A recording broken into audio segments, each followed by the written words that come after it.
मेरा नाम खुशबू है। मेरा रंग रूप ऐसा था कि घर की 4 दीवारों में भी सूरज की किरणों से रंग मैला हो जाता। भगवान की कृपा है कि मुझ पर किसी की गंदी नज़र नहीं पड़ी थी। जिस समय मैं इंटर कर रही थी, हम शहर में रहते थे। मैं अपना फेस कवर करके ही कॉलेज जाती थी। वैसे तो मेरे घर में किसी बात की पाबंदी नहीं थी, मैं खुद ही अपनी मर्जी से ऐसा करती थी।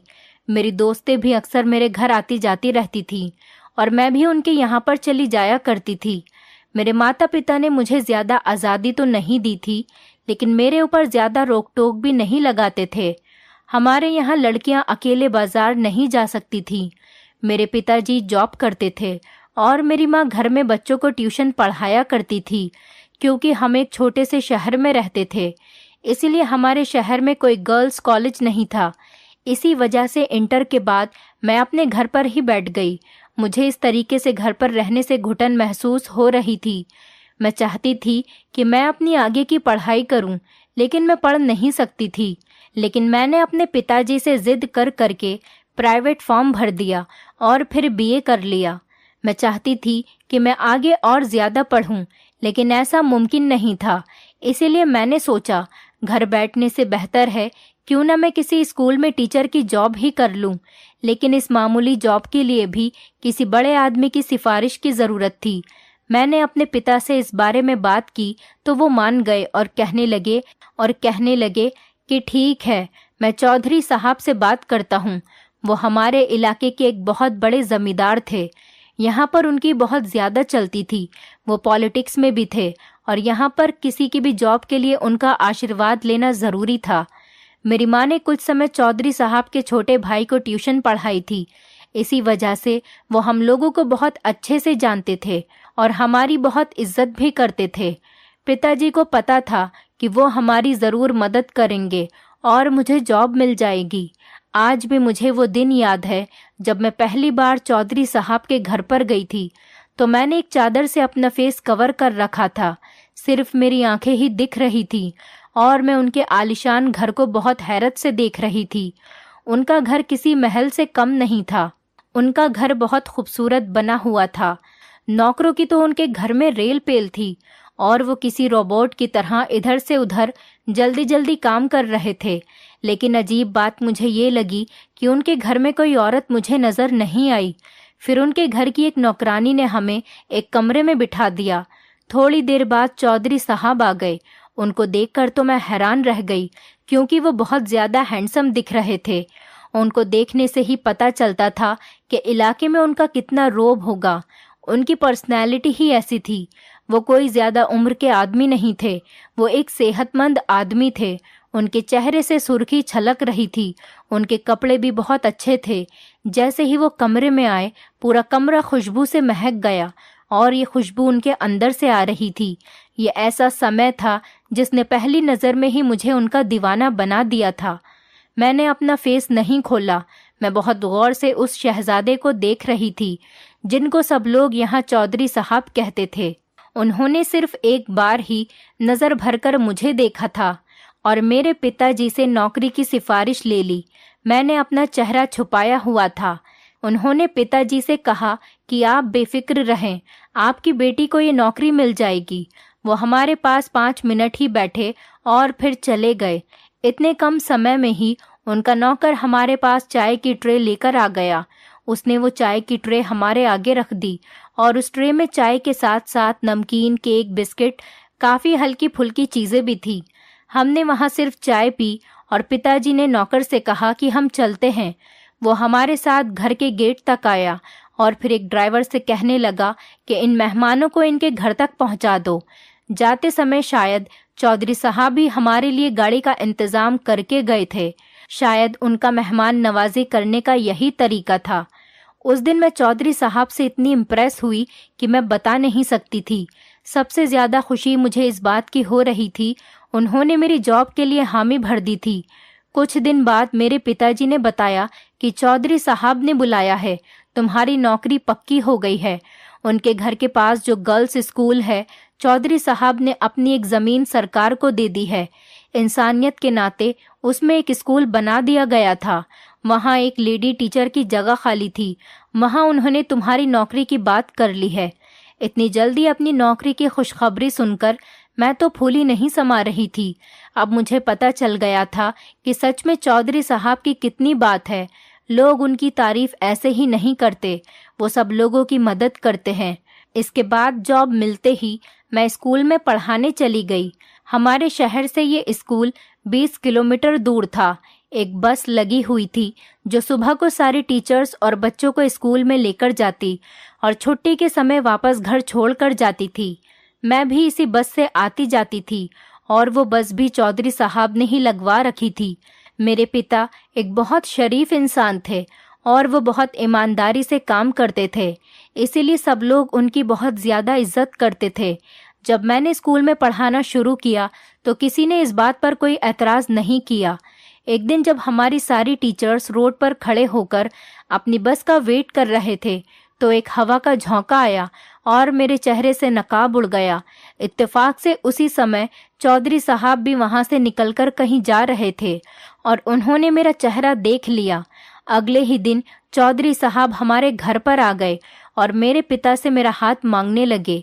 मेरे पिता को उनकी बात सुनकर बहुत ज़्यादा हैरानी हुई, क्योंकि वो सोच भी नहीं सकते थे कि हमारे इलाके का इतना इज्जतदार और इतना बड़ा आदमी मेरे घर पर मेरी बेटी का हाथ मांगने आएगा। मेरे पिता ने मेरी माँ से इस बारे में मशवरा किया और फिर ये सोचकर हाँ कर दी कि चौधरी साहब से शादी के बाद मेरी तो किस्मत ही खुल जाएगी। जब मेरी शादी चौधरी साहब से हुई तो मेरे रिश्तेदार और मेरी दोस्त सभी मेरी किस्मत पर रश्क कर रहे थे। वो कह रही थी कि अब खुशबू हमारी मालकिन होगी। चौधरी साहब ने मुझे सर से पैर तक सोने में पीला कर दिया था। उनकी हवेली में बहुत ज़्यादा खूबसूरत और कीमती फर्नीचर के साथ साथ नौकरों की एक बहुत बड़ी फौज थी और बहुत ज़्यादा गाड़ियाँ भी थीं। जब मैं शहर से गांव गई तो चौधरी साहब की दुल्हन देखने सारे गांव की औरतें इकट्ठी हो गईं। वो मुझे बहुत गौर से देख रही थी और मेरी बहुत तारीफ भी कर रही थी। चौधरी साहब की उन्हीं की उम्र की एक बहन भी थी जिसकी अभी तक शादी नहीं हुई थी। वो उन सब की मेहमान नवाजी बहुत अच्छे से कर रही थी। गांव और शहर की जिंदगी में ज़मीन और आसमान का फ़र्क होता है। यहाँ औरत अपनी मर्जी से घर के बाहर नहीं जा सकती। किसी से मिलना जुलना और कहीं आना जाना बहुत बुरा समझा जाता है। यहाँ गांव की औरतें तो हमारे घर पर आ सकती थीं, लेकिन हम उनके घर नहीं जा सकते थे। यहाँ पर औरत घर से बाहर नहीं जा सकती थी। घर से बाहर झांकना तो बहुत बड़ी बात है। यहाँ तो चौधरी के घर की औरतों की आवाज़ भी बाहर नहीं जा सकती थी। हर बात पर ही पाबंदी थी। इस घुटन भरे माहौल में मेरा दिल घबराने लगा, लेकिन चौधरी साहब मेरा बहुत ख्याल रखते थे। यहाँ के नौकर भी हर समय मेरे हुक्म के इंतज़ार में रहते थे। मैं जिस भी काम के लिए हुक्म देती वो समय से पहले पूरा कर देते। धीरे धीरे मेरे पति की मोहब्बत मेरे दिल में आने लगी और मैंने उनकी हवेली को एक खूबसूरत स्वर्ग बना दिया। इस स्वर्ग में सिर्फ मेरा हुक्म चलता था। मैं यहाँ की मलिका थी और चौधरी साहब यहाँ के राजा थे। उनकी इतनी ज़्यादा मोहब्बत ने मेरे सोए हुए अरमानों को जगा दिया। मैं पूरी तरह उनकी हो चुकी थी। अब मैं उनके बिना और वो मेरे बिना जीने का सोच भी नहीं सकते थे। चौधरी साहब मुझे अच्छी अच्छी जगह पर घुमाया फिराया करते थे। वो मुझे दूसरे शहर भी घुमाने लेकर जाया करते थे। मेरी हर चीज़ का ख्याल रखते थे, लेकिन इस गांव की पाबंदियां बहुत कड़ी थीं। यहाँ तक कि हमारे घर पर शहर से मेरी कोई दोस्त भी मुझसे मिलने नहीं आ सकती थी। अजनबियों की तरह मैके वाले भी डरे डरे रहते थे।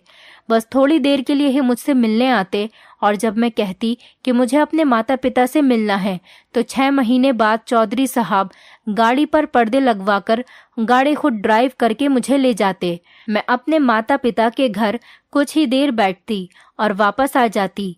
जब मेरी छोटी बहन की शादी हुई तो मुझे मेरे माता पिता के घर सिर्फ 1 दिन ही रहने की इजाज़त मिली थी। ऐसा लगता था जैसे मैं यहाँ कोई कैदी हूँ और जैसे ही मुझे मौका मिलेगा मैं यहाँ से भाग जाऊँगी। इन लोगों को शायद इसी बात का डर था। यहाँ मेरी ज़िंदगी पाबंदियों में ही रह गई थी, लेकिन मैं ये पाबंदियाँ सिर्फ इस वजह से बर्दाश्त करती थी कि चौधरी साहब मुझसे बहुत ज़्यादा मोहब्बत करते थे और मैं भी उनसे बहुत ज़्यादा मोहब्बत करने लगी थी। अगर मुझे उनकी मोहब्बत का एहसास न होता तो शायद 2-3 दिन में ही मैं इस कैद खाने से फरार हो जाती, क्योंकि एक दिन भी गुजारना यहाँ बहुत ज़्यादा मुश्किल था। शादी के 3 साल बाद भगवान ने हमें संतान की खुशी दिखाई। हमारे यहाँ एक बेटा और एक बेटी पैदा हुई और मैं अपने बच्चों की परवरिश में लग गई। कुछ साल बाद जब मेरी दूसरी बेटी हुई तो चौधरी साहब कुछ अलग अलग से रहने लगे और ज़्यादातर समय अब वो बाहर ही बिताने लगे। मैं ये सब कुछ नोटिस कर रही थी, लेकिन मैं खामोश रही क्योंकि अभी बच्चे छोटे थे। मैं हर समय उनमें ही लगी रहती थी। धीरे धीरे मुझे ऐसा महसूस होने लगा कि जैसे मैं अकेली ही रह गई हूँ और एक नौकर और एक मालिक का रिश्ता हम दोनों के बीच रह गया है। अब वो मुझसे इतनी दूर हो गए थे कि मैं उनकी किसी बात में बोल भी नहीं सकती थी। वो खुद ही अपनी मर्जी के मालिक थे, जबकि मैं मजबूर थी। मैं उनकी इस हरकत को समझ नहीं पा रही थी। मैंने एक नौकर से मिन्नतें की और उसके आगे हाथ जोड़े। तब उसने मेरे बच्चों पर तरस खाकर बता दिया कि चौधरी साहब शहर की एक कम उम्र लड़की के साथ इश्क लड़ा रहे हैं। उसको लेकर बाहर दूसरे शहरों में जाते हैं और उसे बहुत ज़्यादा शॉपिंग कराते हैं और उस पर बहुत ज़्यादा पैसा खर्च करते हैं। कोई बात दिल को लग जाए तो फिर चैन कब आता है। एक दिन मैंने चौधरी साहब से पूछ ही लिया कि सुना है आप दूसरी शादी करने वाले हैं। उन्होंने जवाब दिया कि तुम अपनी जगह अपने घर पर हो और अपने बच्चे संभालती रहो। मेरी जिंदगी में दखल देने की कोई ज़रूरत नहीं है। मर्द घर के बाहर हजारों काम करता है। औरत को इस बात का हक नहीं है कि वो मर्द की बाहर की जिंदगी में दखल अंदाजी करे। अगर तुम्हें मेरी पत्नी बनकर यहीं इस घर में रहना है तो आज के बाद इस बात को अपनी जुबान पर मत लाना। ये कहकर वो चले गए और 5 दिन तक घर वापस नहीं लौटे।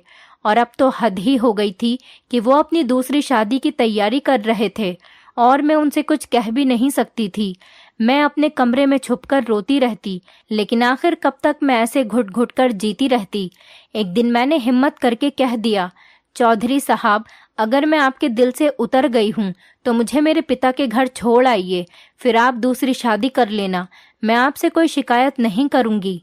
उन्होंने खामोशी से मेरी बात सुन ली, मगर मेरी बात का कोई जवाब नहीं दिया। कुछ दिन बाद वो मेरे पास आए और मुझसे कहने लगे कि खुशबू तुम आजकल बहुत ज़्यादा उदास और परेशान रहती हो। चलो तुम्हें कहीं घुमाकर लेकर आता हूँ। चलो गाड़ी पर शहर का चक्कर लगाकर आते हैं। उन्होंने काफ़ी दिन बाद घर से बाहर ले जाने को कहा तो मैं खुश हो गई। सोचा इस घुटन भरी जिंदगी से थोड़ी देर के लिए तो छुटकारा मिलेगा। मैंने जल्दी से बच्चों को नहलाया और तैयार कर दिया और फिर खुद भी जल्दी से तैयार हो गई और हम लोग शहर आ गए। जब मेरे पिता के घर के पास आए तो चौधरी साहब कहने लगे कि तुम्हें अपने माता पिता से मिले हुए बहुत दिन हो गए। गाड़ी उन्होंने मेरे घर के दरवाजे पर रोकी और कहने लगे कि तुम जाकर अपने माता पिता से मिल लो, तब तक मैं अपने बच्चों को पार्क में घुमाकर लाता हूँ। मैं उनकी चालाकी नहीं समझ पाई। अपने माता पिता से मिलने की खुशी में मैंने जल्दी से कार का दरवाज़ा खोला और अपने घर के अंदर चली गई। सुबह से दोपहर और दोपहर से शाम हो गई, लेकिन चौधरी साहब मुझे वापस लेने के लिए नहीं आए। मेरा सबसे बड़ा बेटा 6 साल का था और दोनों बेटियां उससे छोटी थीं। मैं अपने बच्चों की याद में बहुत ज़्यादा तड़पने लगी और रो रो कर मैंने अपना बुरा हाल कर लिया। जैसे जैसे समय बीतता जा रहा था मेरी हालत भी ख़राब होती जा रही थी। मेरे माता पिता मुझे तसल्ली देते हुए मुझसे कहते कि अभी बच्चे छोटे हैं, वो उन्हें लेकर कहाँ जाएगा। तुम देखना एक दिन वो खुद आकर तुम्हें ज़रूर लेकर जाएगा। तुम सब्र करो। लेकिन कोई माँ अपने बच्चों के लिए कैसे सब्र कर सकती है? वो एक पल भी अपने बच्चों से दूर कैसे रह सकती है? खैर एक दिन जब मेरे पिताजी गांव गए तो पता चला कि चौधरी साहब अपनी दूसरी शादी कर रहे हैं। मेरे पिताजी समझ गए थे कि उन्होंने मुझे घर से किस वजह से निकाला था, ताकि इसके रोने धोने से उनके रंग में भंग न पड़ जाए। मेरे पिताजी ने मुझसे कुछ भी नहीं छुपाया और मुझे बता दिया कि चौधरी साहब तुमसे छुपकर दूसरी शादी कर रहे हैं और तुम्हारे बच्चे उसकी बहन के पास हैं। जब उसका अपनी नई शादी से दिल भर जाएगा फिर वो तुम्हें आकर खुद ही ले जाएगा। अगर तुम चुप रहोगी तो तुम्हें अपने साथ ले जाएगा और अगर तुमने उसको रोकने की कोशिश की तो वो जो चाहे फैसला करेगा। मैंने भी अपने दिल में ठान ली थी कि मैं खामोश नहीं रहूंगी। अपने हक के लिए ज़रूर लड़ूंगी, क्योंकि मैं इस गांव की घुटन भरी जिंदगी को उसकी मोहब्बत की वजह से ही बर्दाश्त कर रही थी। मगर अब जब हम दोनों के बीच में मोहब्बत ही नहीं रही तो वहां रहने का क्या फ़ायदा। 2 महीने बहुत ही मुश्किल से गुजरे थे। फिर एक दिन चौधरी साहब हमारे घर पर आए, लेकिन वो अपने बच्चों को साथ नहीं लेकर आए थे। मैंने उनसे पूछा कि बच्चे कहाँ हैं, तुम उन्हें अपने साथ क्यों नहीं लेकर आए? तो वो कहने लगे कि तुम बच्चों के पास चल रही हो, मैं तुम्हें लेने के लिए आया हूँ। तुम मेरे दूसरे घर में मेरी दीदी के साथ रह लेना, क्योंकि आपकी हवेली में मेरी सौतन का सामान सज गया है। हाँ, समझ लो ऐसा ही है। ये मेरी बेइज्जती थी। एक तो मैं उनकी बीवी बनकर उनकी इज्जत का ख्याल करती थी और उस घुटन भरी माहौल में जी रही थी, और उनके 3 बच्चों की माँ थी। मैंने भी उनसे साफ साफ कह दिया कि जो मेरा घर है मैं वहीं रहूंगी जहां मैं पहले रहती थी, और बच्चे भी मेरे साथ वहीं पर रहेंगे, वरना। उन्होंने मुझसे पूछा, वरना तुम क्या करोगी? मैंने भी कह दिया, वरना मैं आपके साथ नहीं जाऊंगी, बस मेरे बच्चे आप मुझे यहाँ दे जाइए। उन्होंने मुझसे कहा कि एक बार और सोच लो, ये बहुत बड़ा फैसला है। ऐसा न हो कहीं तुम अपनी जिद की वजह से हम सबसे दूर हो जाओ। मैंने उनसे कहा कि दूर तो मैं हो चुकी हूँ, अब और कितनी दूर हो सकती हूँ। उन्होंने भी मुझसे कहा ठीक है। उन्होंने एक बार भी मुझे मनाने की या समझाने की कोशिश नहीं की और वो चले गए। फिर वो कभी दोबारा नहीं आए। मैं अपने बच्चों के लिए तड़पती रहती, रोती रहती, लेकिन उधर से कोई भी खबर नहीं आती। बिल्कुल खामोश थी। मैं बहुत ज़्यादा परेशान रहती। जब मेरे पिता ने मुझे इतना परेशान देखा तो मेरे चाचा से मशवरा किया, जो शहर में रहते थे, वो वकील थे। उन्होंने कहा कि बच्चों के लिए कोर्ट में अपील करते हैं ताकि वो बच्चों की माँ को उनसे दूर न रख सके। इतने छोटे बच्चे तो कानूनन माँ से दूर नहीं रखे जा सकते। पिताजी चाचा के कहने में आ गए और कोर्ट से बच्चों की कस्टडी का केस कर दिया। जब चौधरी साहब के पास नोटिस भेजा तो उन्होंने बदले में मुझे तलाक के पेपर भिजवा दिए। जल्दबाजी की वजह से मेरे सारे रिश्ते टूट चुके थे। अब मैं हाथ मलती रह गई। मैं सोच रही थी कि काश मैं ये कदम न उठाती तो चौधरी साहब किसी दिन ज़रूर मुझे लेने आ जाते। जब नई शादी का बुखार उनसे उतर जाता तो उन्हें मेरी अहमियत का पता चल जाता, और उनकी नज़रों में तो मेरी अहमियत और ज़्यादा होनी चाहिए थी, क्योंकि मैं उनके 3 बच्चों की माँ थी। मगर मैंने जल्दबाजी में सब कुछ गंवा दिया था। मुझे पता नहीं था कि यहाँ कानून सिर्फ किताबों में ही पाया जाता है। आम जिंदगी में औरत को कब इतनी आसानी से अपना हक मिलता है। जब मुझे बच्चों की जुदाई में रहकर दौरे पड़ने लगे तो चाचू ने अदालत में चौधरी साहब पर बच्चों की कस्टडी मुझे मिल जाने का केस फाइल कर दिया। अभी केस चल ही रहा था कि एक दिन भगवान की मर्जी से मेरे पिताजी को हार्ट अटैक हुआ और वो इस दुनिया से चले गए। अब हमारा कोई सहारा भी नहीं रहा था, और केस हारने की सबसे बड़ी वजह यही बनी मेरा बेटा राहुल, जो अभी 7 साल का हो गया था, और मेरी सारी उम्मीदें उसी से जुड़ी थीं। उसकी भोली भाली सूरत मेरी खुशियों की वजह थी।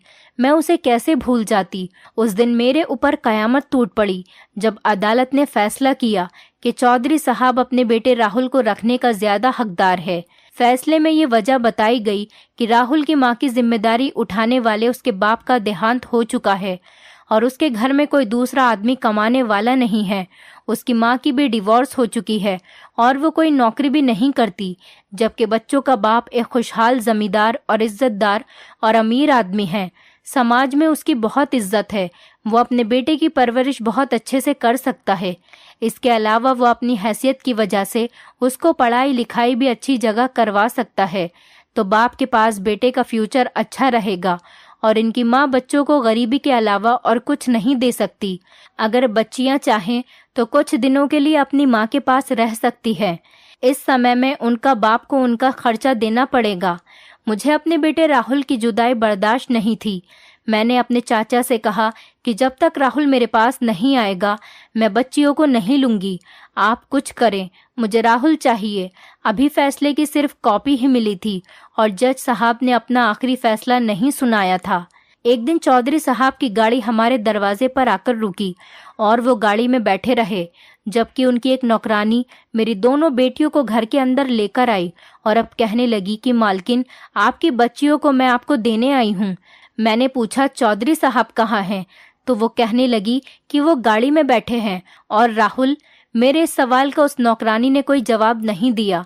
फिर मैं रोने लगी और उसके कंधे हिलाकर बोली कि बताओ वो कहाँ है, उसे क्यों नहीं लेकर आई, जबकि अदालत के फैसले के अनुसार वो मेरे बेटे को मुझसे मिलवाने ला सकता है। मुझे रोता हुआ देखकर वो नौकरानी भी रोने लगी। उसने कहा कि तुम्हारा बेटा राहुल अब इस दुनिया में नहीं है। चौधरी साहब का और उनकी बहन का उनकी जायदाद को लेकर झगड़ा हो रहा था। बहन अपने हिस्से की आधी विरासत अपने छोटे भाई के नाम लिखवाना चाहती थी, लेकिन चौधरी साहब ये बंटवारा नहीं करना चाहते थे।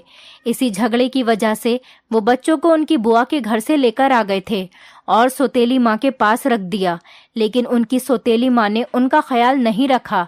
एक दिन राहुल को बहुत ज्यादा बुखार था और छोटी मैडम ने उन्हें बुखार में नहला दिया। कहने लगी कि बुखार में नहाने से बुखार उतर जाता है, लेकिन उस बुखार को क्या उतरना था, वो और ज्यादा तेज हो गया। सर्दी से उस मासूम को नमूनिया हो गया। ये कहकर वो रोने लगी और मैं बेहोश होकर गिर गई। मेरी तो जैसे दुनिया ही उजड़ गई थी। मेरी माँ ने उस नौकरानी को बाहर गाड़ी तक पहुंचाया। चौधरी साहब दोनों बेटियों को हमारे पास छोड़कर चले गए थे। उसके बाद वो हमारे दरवाजे पर कभी नहीं आए, लेकिन उनकी बहन हर महीने जरूर हमारे घर पर आती थी हमसे मिलने के लिए। उन्हें मेरी बच्चियों से बहुत ज्यादा मोहब्बत थी। उन्हीं की बहन से मुझे पता चला कि चौधरी साहब की दूसरी पत्नी के तौर तरीके अच्छे नहीं थे। वो खानदानी पत्नियों की तरह नहीं थी। उसके अंदर बिल्कुल भी सब्र नहीं था। वो हमारे घर के रीति रिवाज को नहीं मानती थी। मेरे बच्चों के साथ उसका बर्ताव भी अच्छा नहीं था। उनका बिल्कुल भी ख्याल नहीं रखती थी।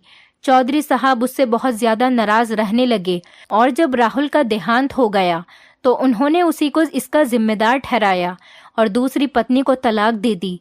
उन्हें पछतावा होता था कि उन्होंने जो कुछ भी तुम्हारे साथ किया है, तुम्हें घर से निकाला और बच्चों को तुमसे दूर कर दिया, शायद ये सब उसी वजह से हुआ है।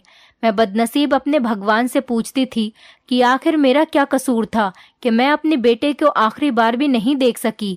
इस सब के 1 साल बाद ही चौधरी साहब ने तीसरी शादी कर ली। ये औरत उन्हीं के खानदान की थी। उनकी किसी रिश्तेदार की कोई रिश्तेदार थी। लोग उसकी बहुत तारीफ करते थे। कहते थे कि चौधरी साहब की तीसरी पत्नी असल में वो औरत है जो उसके लिए बनी है। इस औरत के मुंह में तो जबान भी नहीं थी। उसका दिल बहुत ही अच्छा है और वो सबसे बहुत अच्छे से मिलती जुलती है। भगवान ऐसी पत्नी हर जरूरतमंद आदमी को दे। बच्चियां 12 साल की उम्र तक मेरे पास ही रहीं। फिर चौधरी साहब उनको ले गए, क्योंकि वो कानूनन बस इतनी उम्र तक ही मेरे साथ रह सकती थी। मैंने भी कोई जिद नहीं की। मेरी माँ ने भी मुझे समझा दिया था कि बेटियां बाप के पास ही सही रहती हैं। जमाना खराब है। जवान बच्चियों को पढ़ाना लिखाना और शादियां करना ही एक तलाकशुदा औरत के बस की बात नहीं है। और हमारे घर पर तो कोई मर्द भी कमाने वाला नहीं है, तो अच्छे घरानों में उनकी शादियां कैसे कर पाओगी? अगर इनको अपनी माँ से मोहब्बत होगी तो शादी के बाद ये जरूर तुमसे मिलने आएंगी। मेरी माँ ने बिल्कुल ठीक कहा था। चौधरी साहब के घर पर उनकी पढ़ाई का इंतजाम हुआ और उनकी पढ़ाई पूरी होने के बाद एक अच्छे भले खानदान में उनकी शादियां कर दी। वो आज अपने घरों में अपने पतियों के साथ बहुत ज्यादा खुश थीं। आज उनके पास बच्चे भी हैं। उनके पतियों की भी समाज में इज्जत है और एक बहुत बड़ा मकाम है। वो कभी कभी मुझसे मिलने आती हैं और मुझे भी अपने घर पर लेकर जाती हैं। मेरी बच्चियों को उनके बाप के पास चले जाने के बाद मेरे चाचा मुझे और माँ को अपने घर ले गए थे। उन्होंने मेरी दूसरी शादी के कई जतन किए, लेकिन मैंने इनकार कर दिया, क्योंकि दूसरी शादी करके मैं अपनी बेटियों को नहीं खोना चाहती थी। अगर मैं दूसरी शादी कर लेती तो मेरी बेटियां मुझसे रिश्ता ख़त्म कर देती। वो मुझसे मिलने को तड़पती रहती और उनके पति उन्हें मुझसे मिलने नहीं देते और ना ही मुझे उनके घर जाने की इजाज़त होती। मैंने अपनी बेटियों से रिश्ता रखने की खातिर अपनी ज़िंदगी की कुर्बानी दे दी और मुझे इस कुर्बानी पर कोई दुख नहीं था। मेरी माँ के देहांत के बाद मेरी बेटियों ने मुझे अकेला नहीं छोड़ा। वो मुझे अपने घर ले गईं।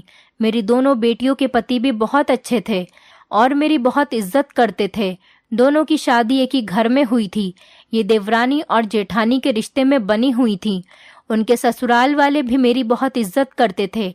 उनके ससुर भी मेरी बहुत ज़्यादा इज्जत करते थे और उनकी पत्नी का भी देहांत हो चुका था। मुझे अपनी बेटियों के पास आए हुए कुछ ही दिन हुए थे और उनके घर के माहौल में मैं बहुत अच्छे से ढल चुकी थी। मेरे दोनों दामाद बहुत अच्छे थे। उन्होंने मुझे अपनी माँ का दर्जा दिया और हम सब उनके ही घर में एक साथ हंसी खुशी रहते हैं। मेरी बेटियों ने और मेरे दामाद ने मुझे सहारा दिया। जिंदगी के इस आखिरी मोड़ पर वो लोग मेरे साथ खड़े थे। मैं भगवान का शुक्रिया अदा करती हूँ कि आज मेरी बेटियां मेरी आंखों के सामने हैं और वो बहुत खुश हैं। मैंने अपनी ज़िंदगी में बहुत कुछ खोया और बहुत कुछ सब्र किया। भगवान ने मुझे उसका फल भी इसी तरह दिया। चौधरी साहब का घर यहाँ से कुछ ही दूर पर था, मगर वो बहुत कम ही बेटियों से मिलने आते थे। जब कभी वो अपनी बेटियों से मिलने आते तो बेटियों से मिलकर चले जाते और मैं भी अपने कमरे में चली जाती। मैं कभी भी उनके सामने नहीं आती थी। मैं नहीं चाहती थी कि मेरा और उनका आमना सामना हो। उम्र के इस आखिरी हिस्से में भगवान ने मुझे इतनी ज़्यादा खुशियाँ दे दी थी। इसी वजह से मैं हर समय भगवान के आगे हाथ जोड़ती रहती और उसका शुक्रिया अदा करती रहती थी। दोस्तों, उम्मीद करती हूँ आपको हमारी कहानी पसंद आई होगी। कहानी पसंद आई है तो वीडियो को लाइक करें, चैनल पर नए हैं तो चैनल को सब्सक्राइब करें और हाँ, नोटिफिकेशन बेल को ज़रूर दबाएं ताकि अगली अपडेट सबसे पहले आपको मिले।